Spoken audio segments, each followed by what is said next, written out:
So, meron tayo ditong pasyente, Suzuki SkyDrive Sports FI. So, ito Suzuki SkyDrive Sports. Ang issue nito guys ay meron siyang check engine, no? So, tinanggal ko muna yung upuan. So, para makita nyo kung ano ang gagawin. Ayan. So, start lang natin. Medyo mahirap kasi start to, no? Pigayin muna natin. Ayun. So, nag-start siya. Pero yung check engine hindi nawawala. So, naka-start. Yan yung So, ma-under siya na naka-check engine. So, hanapin natin ang problema. Ano ba ang problema? Ayaw. So, ito kasi yata may problema rin yung push start switch niya, no? Dito rin, ano rin to. Ano din yung switch. So, check natin. Start muna natin ng isa pa. Hindi ko kasi maano. Start na natin. Kumahawakan. Ayan. So, yun nga. Hindi nga nawawala yung ano, sign ng pitaka. Sabi nga ni Mats Mechanic, sign ng pitaka. So, ayun. Hanapin natin guys. Ito, tanggalin muna natin, no. So, ito yung ECU fuse, kung ano naman fuse to, no. May additional na kung ano. So, ayan. So, tatanggalin muna natin yung battery. Battery.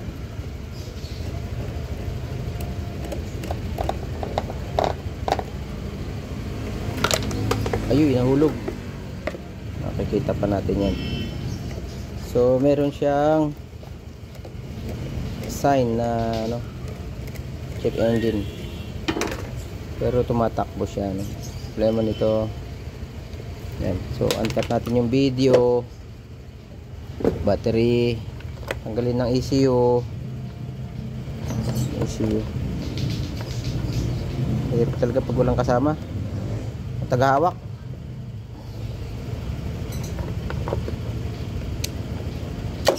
Yan.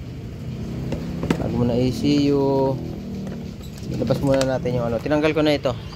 So, before natin ano, ay niluwagan ko na yung mga yan. So, yun. Labas lang natin itong mga to para makita natin. So, ito ay nagiging common na sakit, no? Kapag ito ay ang motor nyo ay hindi nyo ginagamit at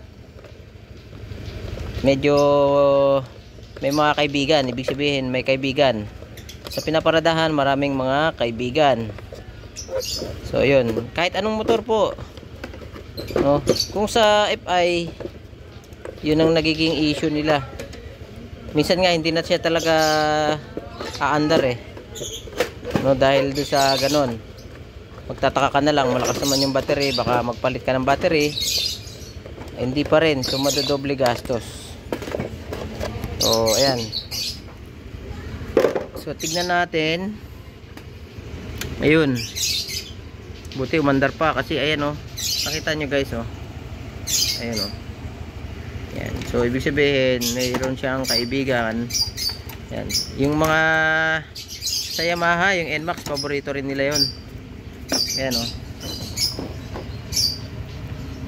Ayan.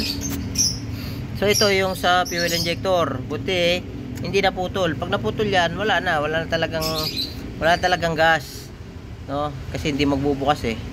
So ito ay okay pa.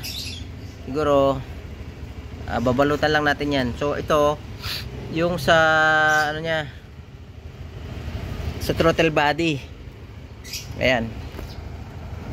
Ay sa throttle body may mga naputol na wire. So ayan oh. So may color code naman yan. So buti umandar pa. O may putol na ano, kulay orange. Zoom natin konti. Ayan. Ayan o. Eh putol na yung orange. Hiwalay na yung orange. So sa sensor, sa throttle body, ninatkat siya. So balatan natin, sabihin balatan natin, tapos idugtong natin yung mga wire dito. Okay naman ito sa oxygen sensor, so sensor din to, no? Ito mga to. Okay, so ito lang at saka dito. So yun, hindi man natin nakita yung kaibigan natin. So ito yung talagang possible na ano, kasi hindi niya na masense yung ano sa throttle body. Ang mangyayari dyan, lalakas yung konsumo ng gas kasi nga hindi niya masense yung daloy ng hangin saka yung fuel o yung air, kasi dito yung fuel so may map sensor o whatever, basta si throttle body, ayan, hindi niya masense. So ayusin ko lang to guys, tapos balikan ko kayo pagka natin na idugtong, tapos i-testing din natin. So yun, alright. So ito mga boss, tapos na. Ayan, mga pinagbalatan natin. Ayan, naidugtong na natin. Ayan, parang wala nangyari. So ito yung kaninang may balat din. Tapos ito. Ayan, so okay na siya ulit. So ikabit na natin, ibalik natin. Tapos tignan natin kung mawawala. Ibalik ko lang yung o pwede na rin dito, lagyan lang natin ng battery. Saglit lang, lagay ko lang yung battery. So ito, nakabit na natin yung battery tsaka yung ECU. Pinatong ko muna dyan saglit. So tignan natin. Yun, check engine. So tignan natin kung mag-start. Ayan, sana mag-start. Yun, nag-start siya. So ayan, nakita nyo po, nawala na yung check engine. So legit na nag-start. Ayan, maandar ang gulong. Ayan. Alright. So another vlog na naman na nagawa natin ngayon. Nga pala ay sports na SkyDrive. So basic lang naman, no? Pagka lumabas yung check engine, tignan nyo kung saan yung yung harness niya, no? Dahil doon din nagkakaroon ng check engine minsan, no? Yung mga putol-putol na yan. So ayun, pwede na to. Okay guys, salamat. At shoutout sa mga Suzuki SkyDrive users dyan, FI, no? Ayan, right, bye bye.